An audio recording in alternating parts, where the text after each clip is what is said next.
I've entitled this video "To Strum or Not to Strum," and we're going to basically talk about how to accompany yourself.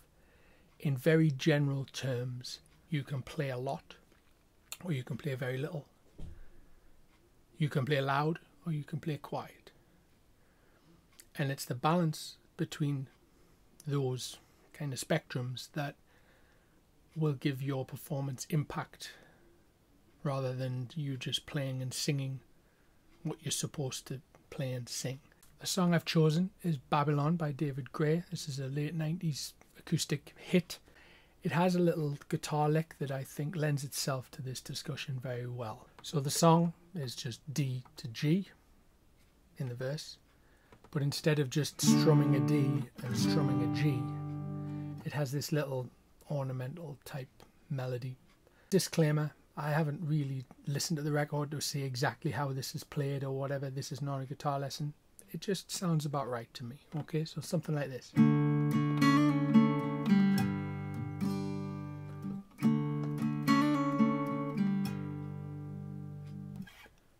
So it sounds full, it sounds like music, but it has space, okay, rather than filling all of the space with lots of strums and loudness. Okay, so let's get started. And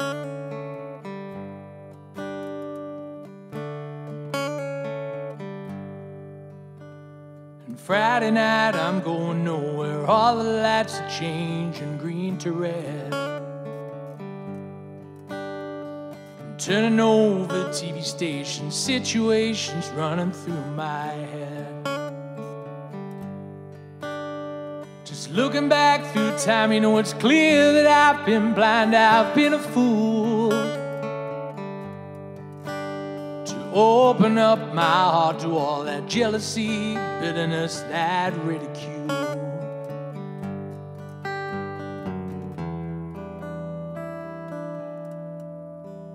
And Saturday I'm running wild and all the lights are changing red to green. I'm moving through the crowds, I'm pushing chemicals rushing in my bloodstream. I only wish that you were here, you know I'm seeing it so clear. I've been afraid just to show you how I really feel, admit to some of those bad mistakes I've made. Well, if you want it, just come and get it, for crying out loud.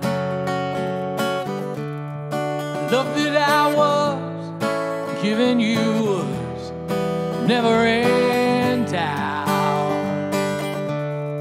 Go with your heart, go with your head, and failing now. Go with your heart, let go with your head, and feeling now. Babylon, Babylon.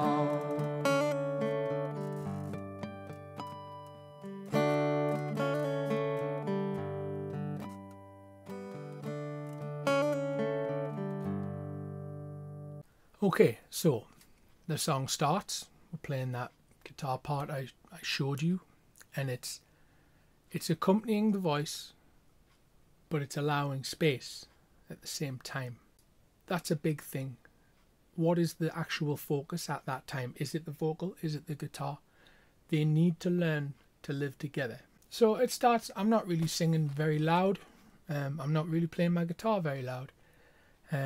So much so that I notice myself reading the words and I'm not in tune when I'm singing because I'm not fully giving it enough there. So that's my bad. Hopefully it'll get better as the song goes on. So the way this verse is kind of set up, there's a couple of lines and then the melody changes. It goes higher. So you give the crowd a phrase, you repeat the phrase. They've now heard it before and they're familiar with it. You then change the phrase and make it a little, give it a bit more. So this one's higher up, so it's building in volume. And then that gets repeated as well. So there's kind of a gradient here. It's getting bigger, the song. Now the melody did that. I didn't play anymore. The song's kind of doing it itself at this point. So we have 2 verses back to back. We play D and G, it builds, and then there's this E minor chord which allows it to tail off again. Now that's important. When you build in volume, intensity, there's only a little bit left to go before you hit the ceiling, okay? So you've got to have points in the song where it drops back down again so that you can take the audience on that journey all over again. And that's really the knack here. So we have the first verse, we play through, not too loud, play the E minor chord, it drops down again. Into the second verse, then we hit the pre-chorus. And I start to strum. So we've ditched that spacious, nice D to G little lick that we're doing, and we're starting to actually give it some rhythm now. But I'm not strumming as loud as I could. I need to save that. We're not there yet. We haven't even hit the chorus yet. We can't be maxed out yet. That's important. We had our verse. It gets louder. We brought it down. Then we went through the second verse, and we kept getting higher and higher. Through the pre-chorus, it goes through into the chorus. So after that first chorus, there's going to be another verse. So guess what has to happen? We need to bring it down again. And that can be in volume, or it can be with how much you're playing. So after the chorus, it goes back to the D to G lick that I showed you. And I play it 4 times. This is longer than the record. I believe it's only 2 on the record. But all the time I'm getting quieter and quieter and quieter. You've taken the audience from nothing to a small kind of high point, and you're just slowly lowering them back down, because you're going to do it all again, but probably bigger, okay, for your finale. Okay, here's the second verse. Sunday all the lights of London shine, the sky's fading red to blue. I'm kicking through the autumn leaves, I'm wondering where it is you might be going to.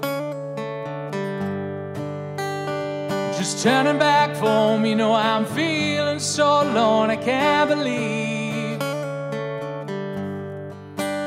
Or climbing on the stair, I turn around and see you smiling there in front of me. Well, so if you want it, just come and get it, for crying out loud.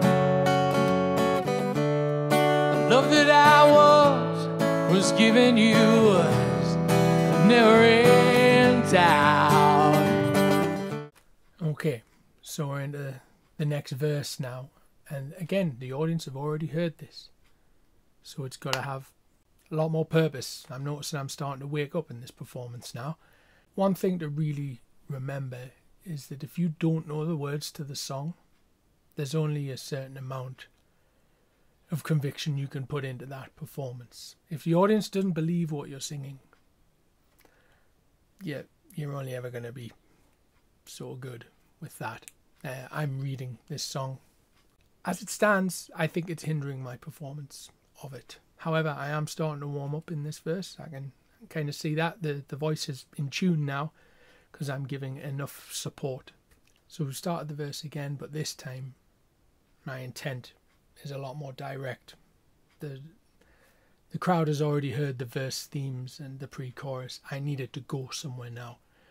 So I now have my verse into my pre-chorus, and I'm setting up the final choruses of the song, which needs to be the point where the audience go, oh my God, you're the best thing I've ever heard. Well, so if you want it, just come and get it, for crying out loud. The love that I was giving you was never in doubt. Let go with your heart, let go with your head, and fail it now.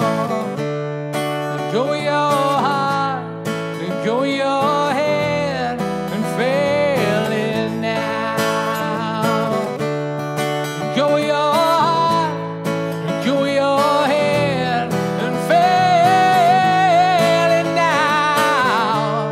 Let go with your heart, let go with your head,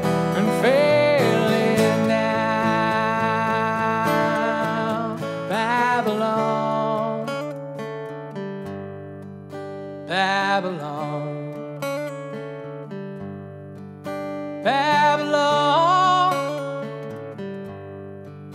Babylon, why, why, why, why, why?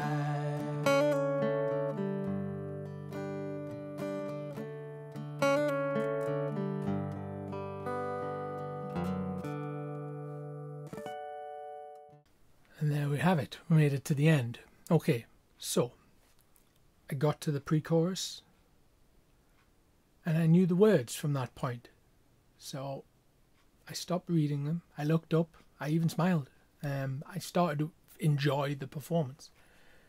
Now, an audience will perceive this, okay? If they're watching you stare at an iPad reading the words, they're only going to get into it so much. When you actually put your attention to the audience, you'll get a much better result. Arguably, the music doesn't even have to be great at that point. If the crowd like you, you're probably going to get away with it anyway. So the performance actually starts to go somewhere at that point. I knew the pre-chorus and I knew the double chorus that followed it. So I was able to project that across. Now this is the point where I can start to play full chords with lots of rhythm and strumming. That's the loudest part of the song. If I'd done that at bar 1, it would have much less impact, okay? We've put in all this work so far trying to set up this final chorus. I sing the first chorus nice and loud. The second chorus has some vocal ad-libs where I go a bit higher, and that's kind of that is the high point of the song. So now, we've been doing all these builds, we're now right up at the top. We need, some songs, there's no real hard and fast rules. In this case, I'm going to take the audience right the way back down to something more comfortable. Some songs like to stop there, or they'll jump right down in dynamics.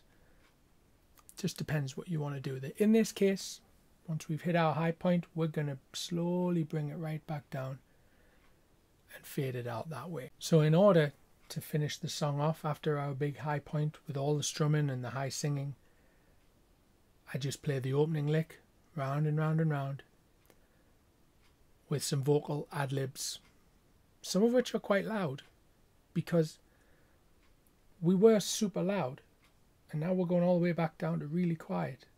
So I can't just, start playing quietly. I've got to bring it down. So some of it's going to be quite loud. And that's how we do it. And that's why we do it. To summarize, to strum or not to strum. So for this song, we saved our loudest bits of guitar playing for the busiest and loudest part of the song. It's common sense. And then work back over from that. So if you're learning a song and you've just got the chords together, it might be an idea for you to work out a loud way to play that song and a quiet way. If you want something to sound loud, put it after something quiet. Vice versa. If you want something to sound quiet, put it after something loud. If you want something to sound rhythmical and busy, put it after something sparse that has long notes. And then flip that around. If you want something to really level out and create space, maybe start at a point where there was a lot of notes and a lot of rhythm, and then release that. When I was reading the words, I wasn't fully concentrating on the melody, so that's when the tuning errors started to come in. If I memorized the song, I'd be able to focus on that fully and give it my full commitment. I'm pretty sure the tuning errors would go away. They did at the end once I knew what I was doing. Now I know I've talked a lot about dynamics here, but I really think that's an essential part of an effective performance. Every section I played, the dynamic movement in it, the reason I was doing it was to set up the next section. I started quiet, I built up so that the next section could start there and build up a bit more. And then the next section I would bring it right back down. Everything is leading on to something else all of the time. There is a flow across your song. Okay, so I hope you've enjoyed this video. In the next video, another strummy song, a similar idea like this, we're going to loop one section and incorporate a lead line into it. Please subscribe to my channel, Edcar Guitar, so that you'll know when the next videos in this series are coming out and whatever other musical stuff I'm up to. If you would like one-to-one tuition, guitar or music or whatever, drop me an email and we'll talk about that. The email address is in the comments below. So I hope this helps. Go and enjoy your music, everybody. Thank you.